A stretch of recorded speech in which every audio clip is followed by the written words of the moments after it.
Intervals. Let's have a real talk about intervals. If you looked at our foundations in music, we talked about the basics of intervals. We talked about how to get the number and how to count up and how that distance works. So if you haven't looked at that, look at that first. We're going to talk this time now about the quality. So you're going to learn words like major, perfect, minor, augmented, diminished, and we're going to talk about different types of intervals. It's a lot. This is a big one. If you can get this, you're going to get a lot in music. So this one might be a little bit of a longer video. What I did right here is I just drew a bunch of C's. And what I'm going to do is I'm just going to draw a C scale on top. We're going to show all the intervals of a C major scale.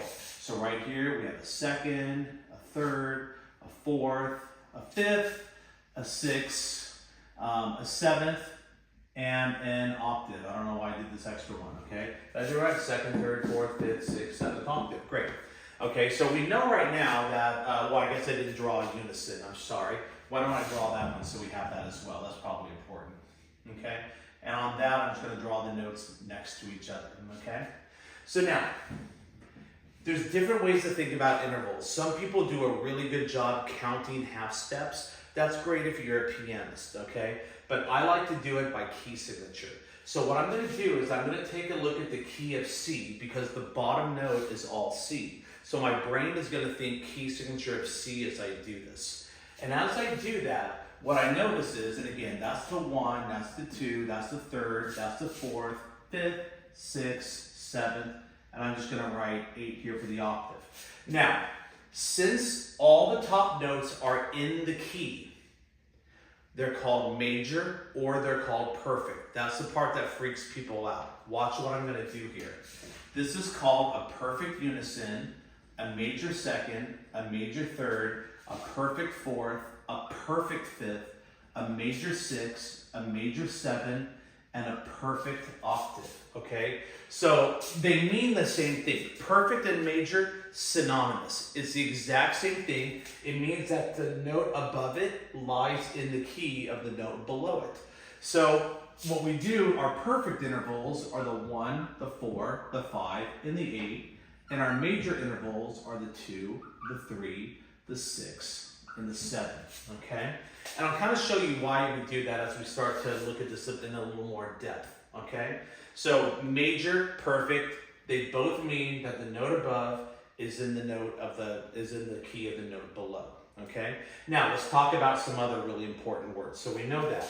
So I've got to erase this first to get there. So let me just kind of clean up my board just a little bit. Okay, so now I have a third and I have a fifth, okay? So I know that that's my third and I know that's my fifth. And I know because that an E is in the key of C, that is a major third. And I know that this right here is going to be a perfect, actually let me start this all over again.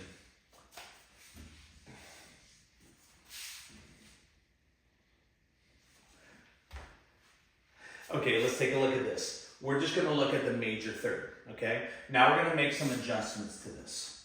If I take a major interval and I squeeze it, I make it smaller by changing the top note, okay? The top note, I now moved it down a half step. That is now called a minor third. And I try to be really, really careful to make sure that that's a lowercase m. If you can't tell the difference between a capital M and a lowercase m, your teacher's probably going to mark you wrong. So in that case, you may want to go M-A-J and M-I-N. Now, this is really what you want to do. So try to be really obvious, kind of make that M look like a seagull, make this look like a mountain peak, and so it's very obvious, okay? So all I did was I took a major interval, and I took the top note and I just brought them down a half step. That's all I did. Well, what if I do it twice? Okay, what if I take that interval and I move them down 2 half steps? If I take a major interval and I move it down half steps, that is now called a diminished interval, and I do that with a small circle, or you can write D-I-M, okay? A diminished third, okay? Major, minor, diminished. If I take that same interval, so now there's a major interval, but I raise it 1, and I go, say, an E sharp right here, That is now called an augmented interval, which you can do with a plus sign, or you can write just the AUG3, and that means augmented. So if you take, it's in the key major, bring it down by 1 minor, bring it down twice, it's diminished, or go back to the major and raise it up 1, that's going to be an augmented interval, okay? So now, that's great. So now we've learned the definitions. Let's do another one. Let's do it off of, those are off of the major intervals. That works for the seconds, the thirds, the sixth, and the seventh. Perfects are just a little different though. Let me show you what I mean. Okay, so now I have a perfect fifth up here. But in this case, when I take the fifth and I lower it 1, if we were to go like what we did with the majors, you would say, oh, I lowered 1. Well, that's a minor fifth. Here's the thing about perfect intervals. There are no minors. If a perfect interval goes down 1/2 step, you go straight to the diminished. That's a diminished fifth, okay? And then of course, if I were to raise it 1, then you're gonna get your augmented fifth, okay? So on perfect intervals, there are no minors. Never say minor. So on a perfect interval, if you go down 1/2 step, it's diminished. On a major interval, if you go down a 1/2 step, it's minor. You have to go down 2/2 steps. So there's no definition. If I say, well, 2/2 steps is diminished. Well, no, it's not. It is in minor, but it's not in perfect. So you just have to know the difference between your perfect and your major intervals while we're doing this, okay?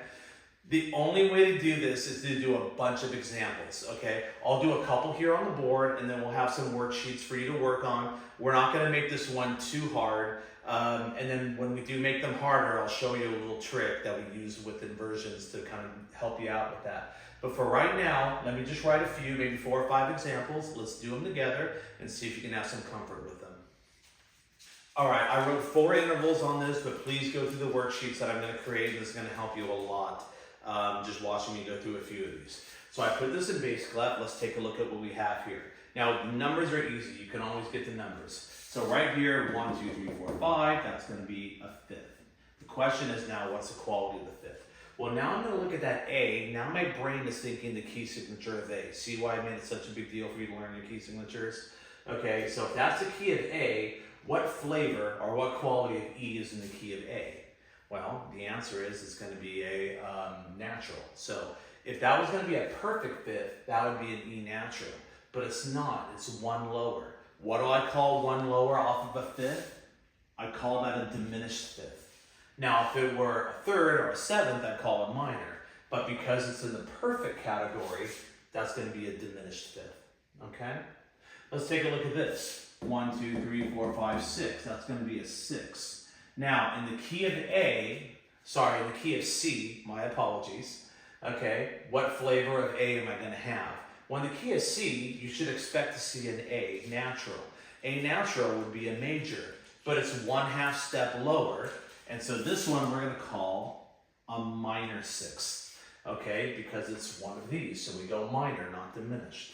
Let's take a look at this one. In the key of A, what flavor of C should I expect? Well, in the key of A, there's a C sharp in there. So this would be a major third. Look how obvious I'm being about major and minor.